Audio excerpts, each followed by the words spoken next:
good morning. This is Richard Hsu, host of Hsu Untied. This morning, I'm very pleased and thrilled to have as my guest Drew Dudley, who's a Wall Street Journal best-selling author. Drew, welcome to the program. Oh, it's so great to be here, Richard. Thanks so much. So, Drew, I invited you to this program because I'm doing a podcast series on remote leadership. And specifically what my thesis is that even after this pandemic is over, we're going to have more remote workers than ever before. And as a result, we're also going to need remote leaders, good remote leaders, and that the qualities to become an effective remote leader are going to be different, perhaps not altogether different, but somewhat different and new from the kind of leadership skills we had in a traditional sort of co-located workspace. So let me just sort of throw that out at you and sort of just kick off the discussion and see if you agree with that thesis or don't agree, and elaborate. Well, what's interesting is I think we just need more excellent leaders, period, which maybe is sort of a cop-out. But the type of leadership that I talk about is actually, as odd as this is, focused a lot less on how to lead others and a lot more on how to lead yourself, which some people push back on immediately because they think, oh, well, this is another one of those, like, we're all leaders people. And look, I'm not saying everyone can or should be a CEO or wants to be, but there is a form of leadership to which we all can and should aspire. And my work is focused really on daily leadership actions. So we treat leadership in many ways like it's a military rank, that once you get to it, you do enough to earn a certain level, you don't get it taken away, ever. So effectively, you can do a whole bunch to earn the title of leader by the time you're 28, and then you don't have to do anything for the rest of your life if you don't want. Like, technically, once we give you the title, you just hold on to it. But what that means is I think an awful lot of people in, quote unquote, leadership roles in the world actually aren't being held accountable to themselves or by themselves or other people to actually engage in leadership behaviors every day. And so my fundamental premise and the work that I do is like, look, there's a gap between the person you want to be and how you're actually behaving. That's both on a managerial level and in terms of leading your teams and in terms of how you simply behave every day. There's a gap between who you want to be and how you're behaving. And I don't think most of us deny that gap exists.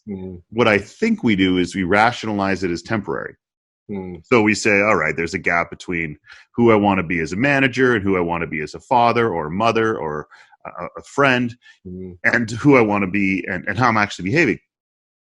And we rationalize it as temporary because we say, well, it's only until I graduate or only until the wedding or the baby comes or the mortgage is paid off. And I think we all realize that there's always going to be that rationalization. And so my argument is that leadership at its foundational core, upon the type of leadership upon which all others get built, whether it's remote or present or bureaucratic or flat organization, that all has to begin by recognizing the gap exists, acknowledging that gap is your responsibility, and then having a plan to close it every day. And so I focus on this idea that, yes, leaders are generally seen as individuals who have to influence others on a daily basis towards an organizational goal. And that is a form of leadership. It's just not the type I focus on particularly. Because what happens is when you rise to positions of influence, a lot of people get there. Unfortunately, a lot don't, but a lot of people get there because they're high achievers and they're high performers. And when you're a high performer, it doesn't take long for people to figure out that you get shit done. And once they figure that out, they start coming to you to get shit done. And because you get rewarded for it, not only intrinsically, you feel good that you're doing this, but other people respond positively. What happens is we start to get driven by doing these things for other people, whether it's lead a bigger team or take the organization to the next level to become the youngest vice president, whatever. What happens is we end up skipping over the foundation, the stuff that says, all right, what are my values and how do I behave every single day? And so what I've been doing a lot during these interviews over, the COVID thing is people say, how do you continue to lead like when you're stuck alone, when you're remote?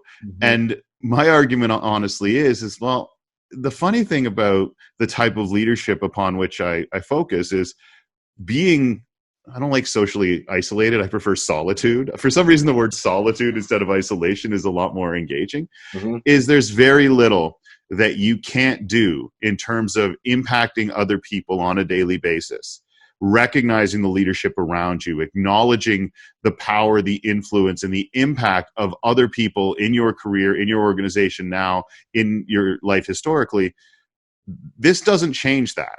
And I think what's happening is we have focused so much on how do we run our teams remotely. And I'm sure you've got some brilliant people coming on talking about that, that we are continuing to skip over what plan have I created to have a disciplined execution of my core leadership values and behaviors every day.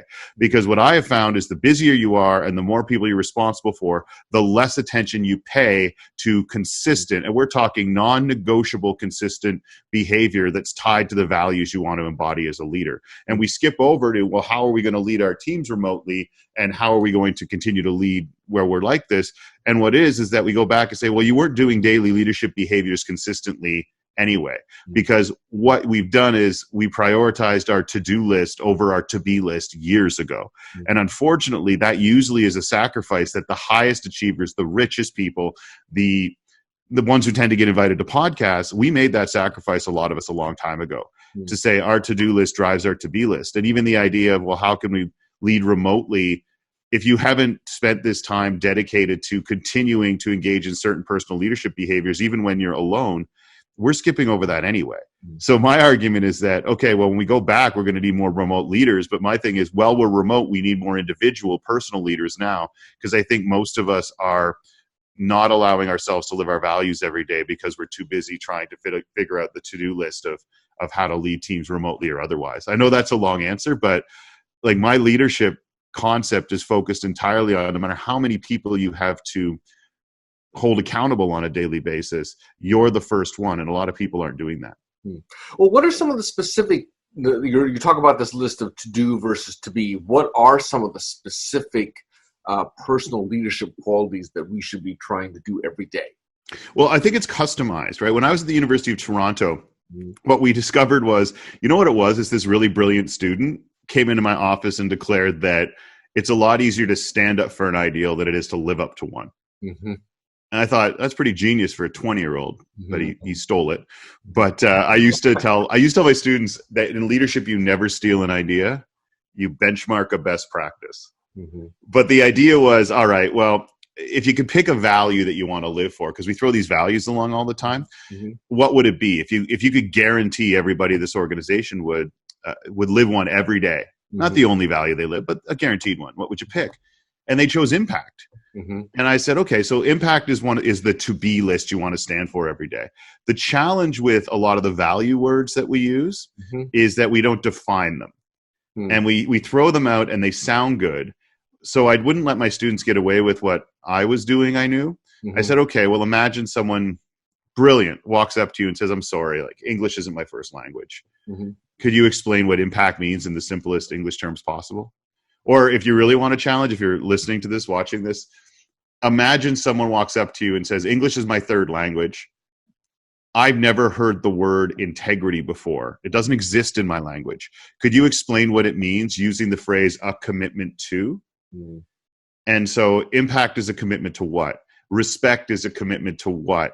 These are words that we use to judge ourselves and other people all the time, but we don't define them. So I forced my students to do it, and this really led to some fundamental shifts for me. And they said, impact is a commitment to creating moments that cause people to feel as if they are better off for having interacted with you. And I said, awesome. And that became the assignment. And it worked for 3 days, right? You had to go out and create one of these moments. But what happened is at the end of the day, I'd ask them, and they'd always think back and come up with one. But it was the think back part that got me.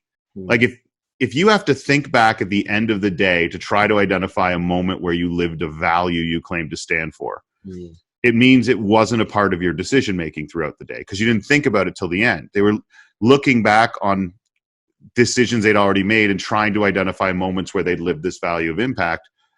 And I started to realize that what leaders do is we use our values to drive behavior, to impact decision making in the moment. I think this is really important for anybody listening.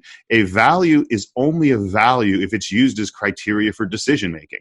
If you don't pivot to your values whenever you make big decisions, they're not actually values. They're things that look good on a corporate website, but they don't actually drive decision making. And what happened was, with the help of some psychology professors at the university, we said, look, just wanting to live up to something doesn't do it. Like, life gets in the way, and work gets in the way, and pandemics get in the way. And they gave me 2 psychological effects that we use to create a strategy. One is called the Zeigarnik effect, which is the idea that unfinished tasks cause psychic discomfort until they're finished. And the other is the question behavior that says, hey, if you ask people questions about a behavior, they're way more likely to do it later.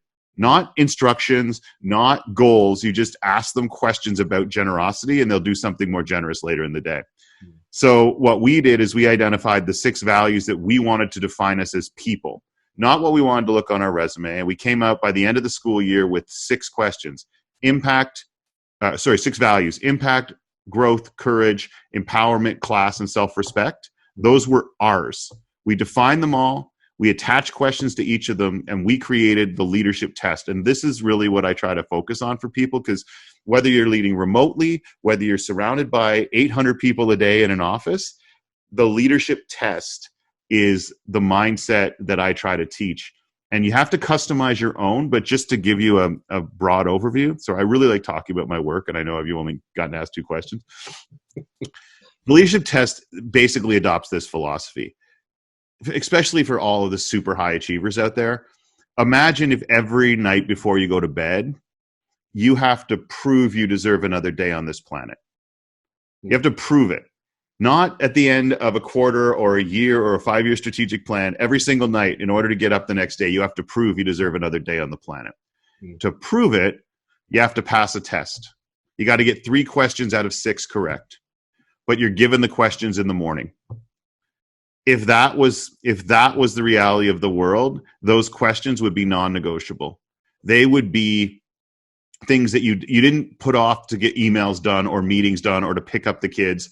They would drive your behavior every day. And because each of those questions is tied to a value you want to live by every day, in order to pass the test, you have to, no matter what else happens in your day, you have to live some core leadership values that define you as a person, not as a professional, not as a business success, as a person. Because I think there are a lot of nights where we go home and we accomplished a lot on our to-do list, but we can't actually point to a moment where we were the person that we wanted to be. And that impacts us on a daily basis. So I have 6 questions, and I help other people create their questions, and you try to get half of them every day, because it acknowledges something. And I think this pandemic and the idea of remote leadership brings this into stark relief. We're not always in charge of what we get to do every day. I don't care. Like, I run a company and I'm still not in charge of what I have to do every day, but you're always in charge of who you are. And I think that we lose that so quickly. And when you feel powerless, you make others feel powerless, or you control other people in order to try to feel like you have that power. So I know that we want to talk about remote leadership. What I want to talk about is a type of leadership that we can live every day individually. And that's what leads to empowered teams. That's what leads to openness. That's what leads to people understanding how and why you make decisions. Because identifying leadership values and being able to prove to yourself and other people, but more importantly to yourself, that you live them every day, that lets you know that you actually are engaging in behaviors consistent with who you are. And when you might not know what the future holds, at least you know you'll be proud of the person you'll be when you get there. And so it's like, before we can skip ahead to talking about how we can more effectively manage our employees, one of the things that I really think is that we have to be able to give evidence on a daily basis that you're actually a man of integrity. You're actually a woman of accountability, because the phrase, I'm the type of person who, is almost always followed by a lie. And so that's where I like, when I talk about leadership, before I even get to like empowering others, it always starts with, can you prove to me that you're the type of person you claim to be? And look, that's not because I think I'm better than people. I do that to myself, because the answer is usually no. Like, this is how I make sure that I'm staying consistent. Because when you do that, a lot of the other stuff that we struggle with about how to empower other people and how to move forward and keep momentum, a lot of that sort of takes care of itself when you're engaging in behaviors that are consistent with the person you want to be daily. What those values are, up to you to determine. I have a process I work with people on, but for me, it's not just about identifying values. That gets done all the time and forgotten in a heartbeat. For me, it's about, great, are you executing on them? Because if you consistently execute on them, even on the days where everything outside of your control blows up, you still know you're the person you want to be. Can you share with us what are a couple of questions you ask yourself every day? Oh my God, I didn't even share that. Yeah. What are a couple? So the 6 leadership questions are: what have I done today to recognize someone else's leadership? You can do that remotely. Just like right now, allow me to say thank you to somebody who's a fellow speaker of mine who has helped me sort of update what it's like to be online right now. So, thank you very much to Blake for that, because you don't know who that is, but I just know that I just answered that question. How did I recognize someone else's leadership today? Because leadership recognized is leadership created. And we want to create new leaders. We got to do a better job recognizing the ones around us who call themselves just people. I'm just a receptionist. I'm just, starting out. I'm just, oh, God help us all. I'm just a mom, a teacher, whatever. Every time you hear the word just, use that as an opportunity, if it was used as a diminisher, to remind people that it's not. What have I done today to make it more likely someone would learn something? You're living it every day by talking to people like this, right? Like, whether you're the one doing the learning or someone else is, that's a question for me every day. What did I try today that might not work, but I tried it anyway? This is so hard because we got educated out of courage. Go through an education system that teaches you start with 100%, and every mistake you make, you lose points. You don't get the points back. And I think, as someone who went through who was involved in the education system, I think we have to recognize that makes people less concerned about how talented and skilled and wise they are at this moment. And all the focus is on how few mistakes they made along the way. And we hire people based on how few mistakes they made, not how good they are at this moment. And as a guy who's in recovery for alcohol addiction, I see the danger of assessing where people are in their life by how many mistakes they made to get there along the way, right? You can be a much different person using the lessons of your failures than you are the person identified by your failures. But we still hire people based on how few mistakes they made. Empowerment. What did I do today to move someone else closer to a goal? Recognizing that as managers, remote or otherwise, we are inheriting groups of people who were taught from a very young age to compete with one another for scarce resources, whether it was for grades or access to the best universities and colleges, to promotions within the organization. And what we've done is we've created an environment where people have been taught, if you can outperform 90% of the people on the planet, you'll make 6 figures. And I think what we need to do is teach people, if you can become the type of person where everyone who works with you outperforms everyone who doesn't work with you, then you're indispensable. And we don't create cultures that tell people that, or we tell them that, and then we still reward the highest performers. If you really want to create an environment where people are not seeking to step on each other's throat and outperform one another, what you have to do is reward the people who make others better as opposed to the highest performers. Because sometimes you got to oust the highest performers because of what they do to be the best performers. Class, a commitment to treating people and situations better than they deserve to be treated. Anybody could treat people like they deserve to be treated. And that is, when did I elevate instead of escalate today? All the other questions you can plan ahead, recognizing someone's leadership, learning something, moving closer to a goal. But this one you don't plan for. You just get presented with opportunities to answer it. Because elevating means trying to succeed, and escalating means trying to win. And I'm sure that the desire to win blows up success all the time. And then the last value, and it's one that's really hard to stick to, it's the most often ignored for me, is self-respect. A commitment to recognizing that when you have nothing to give, you cannot give to others, right? You have nothing to give to others when you are empty. And that question is, what have I done today to be good to myself? So those are the 6 questions of the leadership test. I try to get 3 out of 6.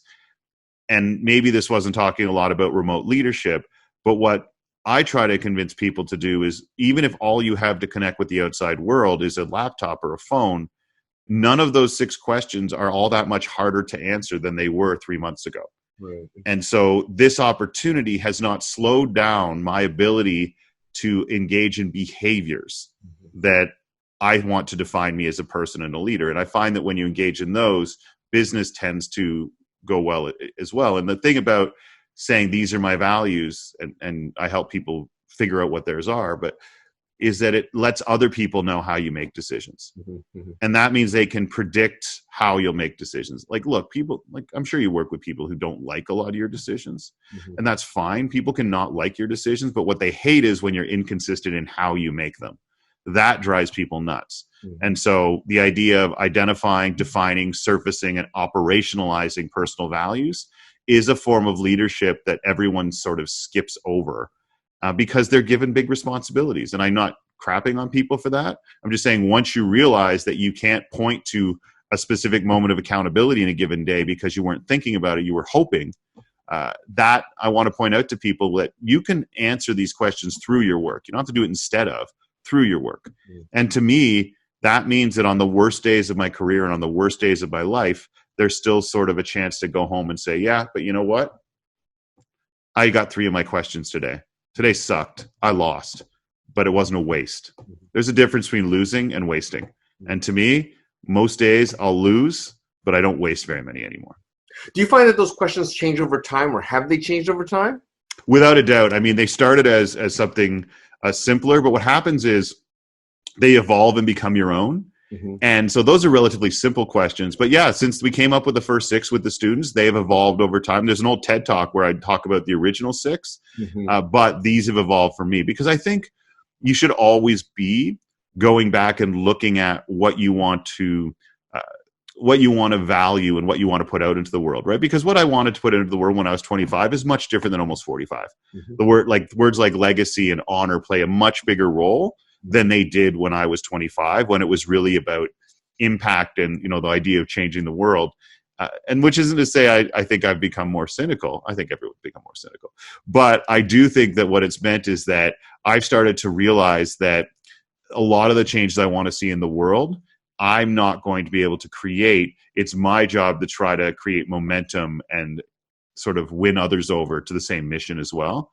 And I think that's been a cool development, right? Because it's less about how do I look and a lot more about what do I leave for other people to stumble across, whether it's a video or a podcast like this. So yeah, they constantly evolve, and I think they should. Well, Drew, this has been a fascinating conversation. I really appreciate your taking the time. I'd love to check in with you at some point and see if those 6 questions have changed even further. Yeah, no problem. I got a question for you though, my friend. Yeah, sure. I love asking this. You talk to a lot of really smart people. So this is a question I just love asking in general. I hope I haven't hijacked your podcast. Mm-hmm. Yeah, what's the biggest leadership lie you hear all the time? And by that I mean there's these cultural cliches out there in the world, like life is short or fake it till you make it. And so I always love asking people who, 1, are fundamentally interested in leadership, and 2, have had the chance to hear from a lot of people. Is there one that you think is flawed? I'm not saying wrong, because there's a nugget of truth and all, but some piece of advice or mantra that gets repeated all the time about personal or business success that in your mind, in your experience, you're like, there's a flaw there, and I'd like to point out what's wrong with it. Not to put you on the spot. Yeah, well, I think the one that you touched actually earlier, I think, is one big leadership flaw, which is a lot of companies want to say that, you know, people that they want to reward people who do things for other people, and not just the high performers. But the problem is that organization tends to always fall back on that, because after all, the high performers are the ones that typically bring in the most amount of money. And so it becomes a very real problem. I mean, I don't think the people who say that that's a higher value than the high performers are necessarily lying. I mean, I think they do believe that, but I think perhaps they don't recognize the inherent struggle in saying that, because yes, you want that as an ideal, but the problem is that, you know, it's hard not to have, the high performers, because they do, fuel your business. And until you get rid of a couple of the toxic ones, and all of a sudden you watch the overall revenues go up, but it's awfully hard to justify to your superior, like, oh yeah, I know he out earns everybody by 20%, but he is holding back 4 people 10% each. So, right. But that's a tough jump, right? But I think you're right. Stand up versus live up is a tough challenge. Yeah. Well, thanks for the invite, my friend. I know that you've got an all-star roster and the chance to come and share some of those ideas. I hope I didn't go too far off the path on No, it's remote, perfect. but I deliberately leave it kind of open-ended because I want people to kind of take in various directions, and I thought it was terrific. I also like it because I learned a lot from you talking to you, so that's all. If I feel like I learned something from my podcast, then I feel like it's been a good one. and I should have mentioned this just before I go, for all of the worries out there that I'm because I keep getting introduced as a motivational speaker, which, okay, you want to motivate, that's awesome, but it always feels like there's a feeling there's no intellectual like heft to trying to talk about doing good in the world. So one of the reasons I do, for everyone that's listening out there, like, oh, like, why does this matter? What the research shows is that when employees are clear on their personal values, they have higher levels of productivity, commitment to the organization, happiness at work, and they simply are better employees. And so we spend so much time talking about what are company values, very little helping the people within us and near us identify their own values, and then helping them as managers, as leaders, to, once we understand and they understand better what their values are, one, we can help them make decisions consistent with it because we can reference back their values. And when we judge their behavior, we can say, okay, they did this because this value is important. How do we address that? But ultimately, it just comes down to this. Help your employees understand their own personal values. And the research says that they are far and away happier, more productive, and less likely to leave than individuals who do not. All the focus is on company values. The research shows personal value clarity is far more important than understanding the company values. As a matter of fact, it's so much more important, it almost makes company values irrelevant. So for everybody out there wondering, why does it matter to figure out your values and live them?